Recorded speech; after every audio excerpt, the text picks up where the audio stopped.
Hey everybody, welcome to episode 66 of the Fiberista Files. Today is Wednesday, February 8th, 2012. Well, I haven't done an introduction in a while, so I guess I'll do that. I'm Heather, also known as Boutros Babe on Ravelry and Plurk, and Fiberista Files and Intention Yarns on Twitter. Not that that is anything I'm really excited about, but it's there. And the owner of Highland Handmades. Go there, shop. It's a good time. Welcome everybody to another podcast. I apologize for last week's very short episode. This one will be a little bit longer. I do have show notes, but they are over here. And they're kind of sharing the screen with my watching myself, which I totally do. So we're gonna, I might be changing in between the two. So I'm gonna do the best I can. So let's start with the week in review.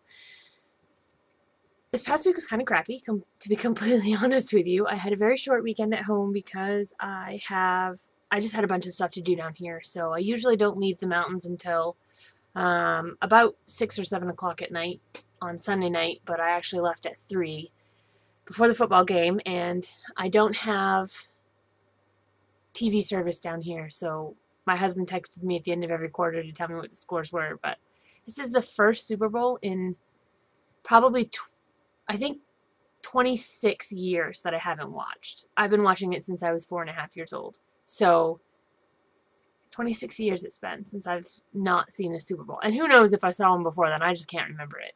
So that was kind of sad, but I had some yarn to be dyeing. I've been dyeing the Bouncing with Brody colorway. I'm at the point where I'm starting to see it in my dreams. Not that I mind dyeing it, because I totally don't. I wouldn't have sold as many as I did if I minded it. But it's a lot of blue yarn. I'm so glad I did a kettle dye and not one that I would have had to actually pour different colors onto, because it would have been too much. I don't know if you can see over my shoulder here, I have 2 pots on the stove. There's 3 skeins of Bouncing with Brody in that one and 3 skeins of Bouncing with Brody in that one. So I'm doing at least 6 skeins of yarn a night. Drying it, scanning it, ball banding it. I'm not re-scanning it because I don't really see the point. But I'm winding it up into hangs, ball banding it, and sending those orders out just as fast as I can. So I'm just about, I think, halfway through the pre-orders that I had. So hopefully everybody will have their yarn very soon. That's my goal. And I can move on to dyeing other things, but I'm still in week in review. I'm not actually in the dye pot section, so maybe I should have held that to later. So I did not get much knitting done. School has been very stressful this week. I had my observation by my principal this week, which, according to district policy, because I'm new to the district, he has to observe me 3 times. Well, he actually observed me 2 days in a row because my lesson plan that I had sort of overplanned. I always overplan for the time that I have so that I never am left with dead time at the end of a block. And it actually took 2 full days to do. So he came in 2 days in a row to see the single lesson. So it's a little nerve-wracking. Not that I don't know how to do my job, because I do, but it's always higher stakes when your supervisor is watching you, and you know you're going to have to explain why you do what you do for everything. And so I survived. We haven't post-conferenced yet about it. That's going to happen tomorrow, so we'll see what he says. Could be bad, could be good. No idea, really.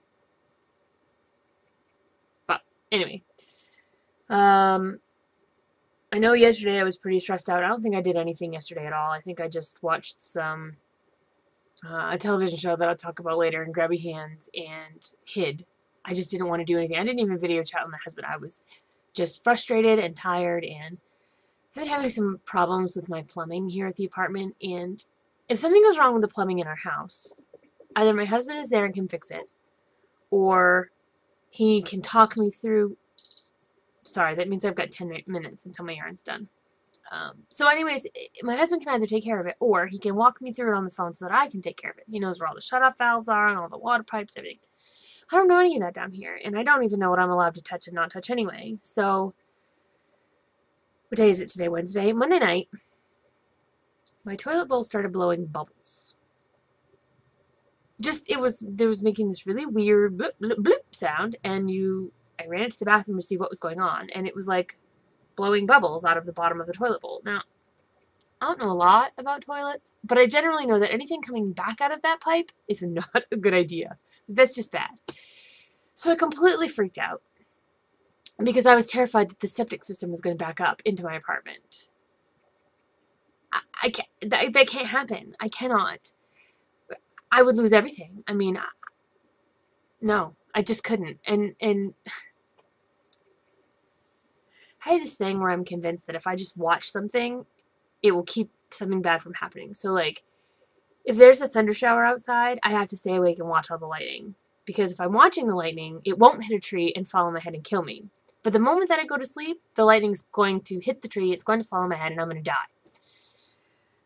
The toilet was like that. I couldn't leave the toilet because I knew as soon as I did, it would start to overflow and there would be poo water everywhere, and I would lose everything. So I had to watch the toilet. Now, I don't want you to think that I watched it all night long, because I didn't. I did eventually go to bed, but I can see the toilet from my bed.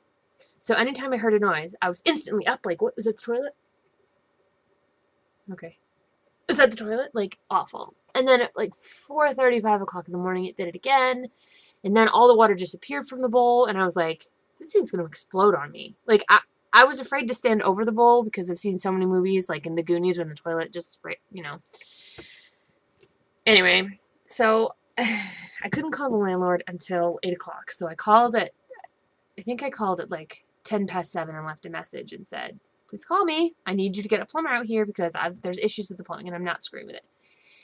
I actually I was afraid to use my own bathroom, so I went all the way to school and left early to get to school so that I could use the bathroom, and called my landlord again. My landlord was very good. He totally handled the issue, and called him again before I left school because I was quite frank with him. I was like, look, if it's not fixed, I'm not coming home right now because I need to make sure I can use the bathroom if I need to. So, but he had a plumber come, and the plumber said it's a clog in my sink. He's the expert. I have no idea. So he changed a couple of pipes underneath both of my sinks, and he poked a wire coat hanger into the holes where the water goes into the bowl, like from the seat, just underneath the seat. So he poked the holes with a wire coat hanger and called it good. So we'll see if that works. But just stressful. The whole long, awful story, probably a TMI, but it was just to say that it was just it's been a stressful week. So I hid yesterday. I didn't do anything. Wasn't really on Plurk even. I read everything, but I wasn't really responding, and I just kind of stayed away. So today I'm feeling better, and so I thought I'd record. So, all right, knitting. There hasn't been a lot of knitting this week. No real reason why other than life's just kind of getting in the way, but I did accomplish a few things, which I'll show you now. I finished, sort of, the French press slippers. Sorry, I'm trying to move things over here. By French Press Knits. Now, they're not completely done because here's the slipper. I'll just take one of them. Here's the slipper. A nice felty slipper. Remember those were 15 inches? They're totally smaller now. And this little thing is the tab that goes over it. It should look like that. Mirror imaging. Yes, so I'm going to have to tack that down and attach. There will be a button that will go right here, and that will be the little slipper. It says in the directions when you felt these that you throw them in a pillowcase in a washing machine filled with hot water and maybe some other things, and you felt them for a minute, and then you check them, and then a minute, and then you check them, and then a minute, and then you check them. And they'll probably be felted. These went through 3 entire wash loads, 2 of which weren't even in the pillowcase before they were felted. It took forever to felt these things. I did do small loads instead of big loads because I wanted to be able to grab them out if I needed to, and in a huge washing machine full of laundry, there was no way I was going to do that. And I didn't want to waste the hot water. 5 minutes until my fiber's done. So I did get these all felted. They look good. They don't look great, but they look good. So hopefully those will get sent off very soon. These will be going with the Cthulhu mittens when they're done, which I didn't knit on at all this week. But, I mean, the second mitten has started, so I'm working on my increases still. I did finish one other thing, but I'm not counting it as a finished product because it's a small part of a big whole. So this is the cowl portion of the Dairy Raglan and Cowl from New England Knits. I don't know if you can see that these are leaves. It actually probably goes like this. I think the leaves go up or down. I don't remember. Honestly, I don't think it really matters, but you can see the leaves there. Here's a leaf right here. And this is done out of my own yarn. It's a worsted weight that I'm not carrying in the shop. It's a little splitty, to be completely honest with you. But I did dye it up in the Dead Man Fingers colorway. This was my gauge swatch. I knit the whole thing because size wasn't really going to matter. I knit this on this US 7 that it asked for, and it's very stretchy. I'll try and put this on. I straightened my hair for you folks today. I hope you realize that. My hair looked awful. It's been up forever, so I figured I'd straighten it for you so you weren't horrified. So, this is as close as I can get it to how it looks in the book, which is to say not very close at all. But it is supposed to sort of stand up just a little bit, according to the picture in the book, so that's it. And hopefully the sweater will go underneath it and will look exactly the same. This really doesn't match, I'm sorry. But, so that's the, look at that, it's all bunched up in the back. That's the Dairy Cowl.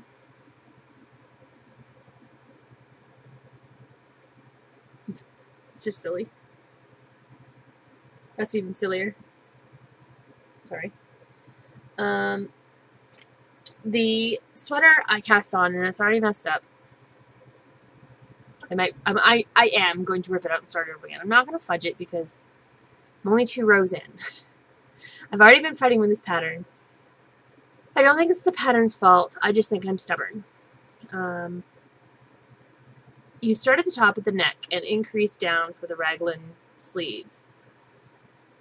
The increases are left and right lifted increases, which means you pull the bar up from the stitch below and then knit it, and the stitch it comes from. Like, why don't you just make one left and make one right? I don't know. So I tried it 3 times, didn't like it, so then I just went to the make one left, make one right. But my numbers are off because I have 89 stitches and I should have 90. I am using my little stitch markers that I got from Scary Mary, and I have to show this because Charming Lockie, on her last, well, 2 podcasts ago now, just dropped a stitch marker inside my shirt. There we go. Oh, perfect. So these are my little black sheepies, and they have little, I don't know if you can see that, skull bow ties, or not bow ties, but barrettes on the top of their little woolly heads. Whatever. You saw them, kind of blurry, but you saw them. These are the stitch markers that I got for Christmas from my husband from Scary Mary. So, I love them. And when I saw them, a similar one on Charming Lockie's podcast, I totally squeaked. I was like, look, we're secret stitch marker twins! Which is a Friend reference in case you've never heard that before. Yeah. I'm going to redo it. I'm going to start over. So, I'm not calling it a sweater fail. I'm calling it, I was having a bad day and shouldn't have been knitting fail. So, I'm going to try that again. I do notice that this yarn, although it is very, very soft, the plies are not terribly even. Like, they kind of kink up on themselves, and the needle goes between them very easily.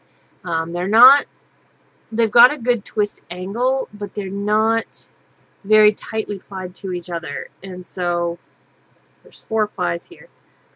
It's a nice round yarn, but I was noticing when I was knitting the cowl. Be right back. Sorry. So what was I saying? Oh, I noticed when I was knitting the cowl that I kept having to pick the extra 2 plies that didn't go over the stitch. I had to keep pushing them over so that all I had was, I was knitting just into 1 row's yarn instead of 2 rows. So it's one of the reasons I'm not carrying it in the shop, but I love the finished look of the fabric. I love the feel of the fabric. It is a little bit pilly, but I would expect that with superwash merino, so I'm not really upset about that. And, yeah, it's really nice. So, I told you already that the Cthulhu mittens really haven't gained any ground. I am very soon, probably, maybe tonight, going to be casting on for Yen for Yarn. I started it and haven't actually done it yet, which is terrible and horrible, and, I'm really very conflicted about it. I I bought her Birch's pattern. It's the mitts, the fingerless mitts that have the tree pattern on the back. I can't decide if I'm going to knit that out of wool miza or if I'm going to adjust the stitch counts and knit it out of some worsted that I have. I decided I'm going to do fingerless mitts, quite honestly. Maybe I'll do the Birch's pattern, but do it on a pillow, or I don't know. So I'm still kind of, it's one of the reasons I haven't cast on, because I'm still kind of thinking that through in my mind. So if you've got a suggestion, let me know, because I'm happy to take them under advisement. So I should say, too, that the sweater is part of the 8 Scared of Sweaters Knit Along that's going on in the group right now. Started February 1st and is going until we decide we're all done and we've all succeeded. I'm going to post the fail here, and I'm going to post the abortive attempt at knitting a sweater on thread, and I'm going to start over tonight. So that's that. And I'm not really knitting on anything else right now. I should be, but I'm not. Spinning, we're not even going to bother to talk about. Moving on. Oh, I have to move my notes down. Sorry. It must be so annoying for you to watch me like look over here, but if you want show notes, it's gotta be done this way. And I'm slacking with show notes again. I know that. All right. Dye pots. There's not going to be a shop update this week. The Bouncing with Brody colorway is kicking my butt and is taking all of my available dye time. Plus, usually on the off weeks that I don't update, my husband comes down, and I had to go home 2 weekends in a row this weekend. Or this month. So he'll be down this weekend, so I will be dyeing this weekend. I can dye during the week, but I have things after school Tuesdays, Wednesdays, and Thursdays every week, and so I'm not home until dinner time, and then by the time I've eaten dinner and done some Bounce with Brody and whatnot, I'm tired. And doing more than what people have paid me for is just a bit much. So I'm hoping to get that caught up this weekend. I do have February vacation coming up, not next week, but the week after. So that is really going to be dedicated to the trifecta of Awesome Yarn Club dyeing and custom orders, which I'm trying to catch up on, as well as getting stuff for the shop. So I did dye a little bit. One of the custom orders somebody asked me to dye up was, she wanted the Chosen One again. Now the Chosen One is my Hunger Games inspired colorway. Notice that I'm not using any words from the book. And all it is just a bunch of reds and pinks and stuff that were sort of reminiscent of the color of the first Hunger Games book. First Hunger Games book, or is it Catching Fire? I can't remember which one it is. It's the red one anyway. I think it's the first one. And so I dyed up, I think she said she wanted 2 of these. So I dyed up 3 anyway, so at least 1 will be in the shop. Excuse me, that's what happens when I say that I'm tired. I start yawning. And then Superwash Merino Tencel really doesn't require a lot of dye. Or I should say, it's so very dense that it doesn't absorb a lot of dye. And so I had some dyes left over, and rather than just put them down the drain, I decided to use them up. And I had some silver maple sock laying around, so I decided to do up the Chosen One in yarn. That color is pretty accurate. It's pretty red. There's a little bit of a brick red in there. There's a deeper, not really a magenta red, but almost like a blood red. All of these reds and it's almost like a mauvey pink, but it's more like a faded red than a pink. I know faded red is pink, but trust me, if you see that, you'll think the same thing if the color is accurate. Doesn't that look kind of like a faded red? Not really like a pink. Anyway. So I have 2 of those, and then however many I don't sell for the custom order of the Chosen One. So that's really all I have to show you this week. I have a lot of the Bouncing with Brody yarn. I'm looking at it over here, but you've already seen it, and that's all. None of it's yours. So unless you're waiting for it, in which case that might be yours. So like I said, I do hope to have more next week to show you. So there is not going to be a shop update this week. It will be next week instead, and that will be good.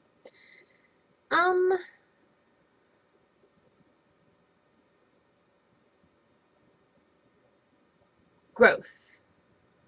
Not a whole lot in growth this week. I was contacted by a woman who is doing her own fiber retreat this year and asked me if I could create a custom colorway. So I'm going to be doing a custom colorway. I'm not exactly sure how many it's going to be. I think it's under 50 people, which is nice because 50 is a lot as I'm learning. And I'm just waiting to get an image from her to use or something that has the correct colors in it so that I can get to work on dyeing that up. It won't be until after SSK, I think. Simply because it's later in the year and it's after SSK anyway, and it really shouldn't take that long. And in between now and SSK, I'm going to be, that's Fiber Frolic is before then. Acadia Fiber Fair, Fiber Frolic, I think there's one more, are all before SSK, and then SSK happens at the end of June, beginning of July. And then I have a little brief rest in August before the September shows start up. So I hope to be doing it then. So we'll see what happens. I can't really tell you any more than that, but it's nice to be contacted, to be asked to do custom colorways. It's nice to be trusted that I can do that. It's like I did for the Podcaster Challenge, and it's good. It's a good feeling. It helps me to know that my name is associated with being able to do that sort of thing. So that's good. Processes. All right. I'm going to have to show you it from the magazine because there's no other way to do it. I don't want to show you it on the computer. One of the things, now my husband and I, ooh, he's ripped it, have a million plans for SSK. He's going with me, and we're going to turn it into not only a yarn retreat for me and a pilgrimage to Jack Daniels for him, but also it's our 5th anniversary, so we're going to be celebrating our anniversary. It'll be the first time that we've really traveled that wasn't for an obligation, like a wedding or something like that. So it's just for us. And so all these things we want to do. One of the things that we're doing is driving. Partially so that he has the car to go to Jack Daniels, and partially because I'm bringing a ton of crap. A ton of crap. So I'm looking at ways to efficiently store my yarn and fiber for the trip so that it doesn't take up a lot of space and is safe while it travels and is protected from, you know, me basically spilling anything on it or anything like that. So what I'm actually looking at is in the Associated Bag company catalog. I got an order from them today. Now, I know, you're tired of hearing me say how much I love Associated Bag. I ordered Sunday afternoon, and I got my order delivered at my house by the UPS guy at 6 p.m. tonight. Today's Wednesday. Ordered Sunday, got it in Wednesday, and their nearest sort facility is in Pennsylvania. So it came from Pennsylvania to here in 3 days, and it had to be pulled, packed, shipped in that time. Associated Bag, I love you. You're awesome. Anyway, so if you might be familiar with these type of bags. They're just called space-saving storage bags here, but they're very much like the space bags that you see on TV where you put the vacuum in the hole and all the air sucks out and everything shrinks down. These are the bags, and they have a small size that's like a Ziploc size, and then they have a bigger size that has a hanger. This biggest size is 51 inches by 29 inches. Now, that's what?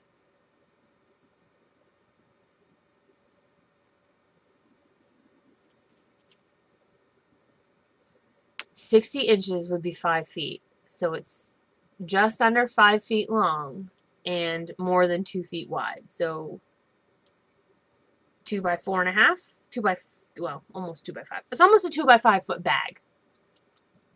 I can get a butt ton of yarn in there if I can get it to squish down. Now, you have to buy 10, which is not my favorite thing to do, especially where I'm not really sure if they're going to work. I need something that will stay compressed. The space bags are notorious for having small little air leaks, so they're great when you first do it, and then a month later they're all puffed back up again. So I'm going to try them. Now, one of the things I love about Associated Bags is that they will send you a free sample of everything, anything that you want in this book, I believe, they will send you a free sample of. So I'm not going to have to buy all 10 of these bags. I'm going to buy one, and I'm going to try it. And I'm going to try it with my own private personal stash, probably my spinning stash. I'm going to see how much I can cram into that bag and get it to suck out. It's going to be a fun experiment. Maybe I'll film that like I filmed the putting up of the canopy, because You guys seem to enjoy that, so maybe that's what I'll do. Be interesting anyway. So, yeah. Some items you have to call them to ask for a sample, so I'm going to call them hopefully tomorrow. I don't think they have 24-hour service. They might. I don't know. I wouldn't. Why would I call them at night? They do have their number on here. It's 1-800-926-6100. So I'm going to go there, call them, and I'm going to see what I can do. So that is, what was that? Processes? That just leaves grabby hands. Hello, my name is Heather, and I'm an addict. I have been hearing a lot on Plurk about this TV series. It's a British show called Downton Abbey. Now, I've seen clips of Downton Abbey, I've seen posters of it, and I kind of was like, how much cerebral British drama can you really watch? And that's the category that it's in on Netflix, is cerebral British drama. But, everybody who watches it said that they love it. And then they're all like gasping at all the episodes. Oh, I can't believe that happened on Downton Abbey tonight. And I was like, you know what? I just gotta know. So somebody else had mentioned that it was on Netflix Instant. And at that point I was like, done, there. So I got on my Netflix Instant and I watched the entire first season in about a day and a half. It's about 7 or 8 hours of viewing. And they're full hours too. They're so good. No commercials, nothing like that. I'm so tired to sit up all night watching it. So then I wanted to watch season 2, and I couldn't find it on Netflix Instant. And it's only on Hulu Plus, which I don't want to pay for since I have Netflix Instant. So again, Plurk comes to the rescue, and they said, no, it's okay because it's on pbs.org. Just go to pbs.org and watch it. So I watched the 5 episodes that are on there. Turns out I really do love Downton Abbey. Now, Downton Abbey takes place in... Season 1 is just before World War I begins. It starts with the sinking of the Titanic and goes to the beginning of World War I. And then Season 2 really is the entire war. World War. And the setting is this huge manor house in England called Downton Abbey. And it's the story of the people who own it and live there, as well as the people who work there, the servants. So you get the same story on 2 sides, and they run parallel to each other. And so it's very, very interesting. I was not in love with the first episode, but by the end of the first season, I was totally hooked. So good. Will, what's her name? Anna and Bates be together? Will Matthew realize that he really still loves Mary? Oh, it's just so good. The one downside to this show is that your brain starts to talk in a British accent. When I'm frustrated, totally Mrs. Patmore. Totally. I hear her hollering at Daisy in my head with that accent. So my own inner monologue has totally changed to have a British accent. And I'm not going to attempt it out loud here for you guys, but just know when I'm thinking and when I'm writing, I'm totally doing British sentence construction, British accent, the whole 9 yards. I'm hoping that wears off in a few days because I don't have any more episodes to watch. But that's my grabby hands this week. I will post a link to Downton Abbey, not through Netflix because I don't know how that all works because of my, when you log in and all that. But I will, it's just pbs.org, and you just click on the picture of Downton Abbey.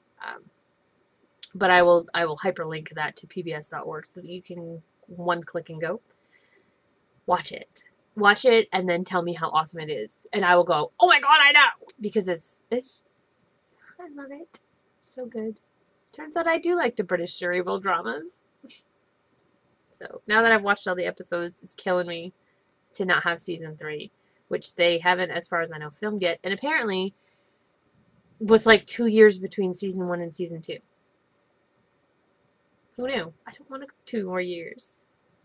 I can't. I sound like Daisy, but I can't. Oh, God. I've been up past midnight every night this week and up early and worried about the toilet and everything else. So, on that note,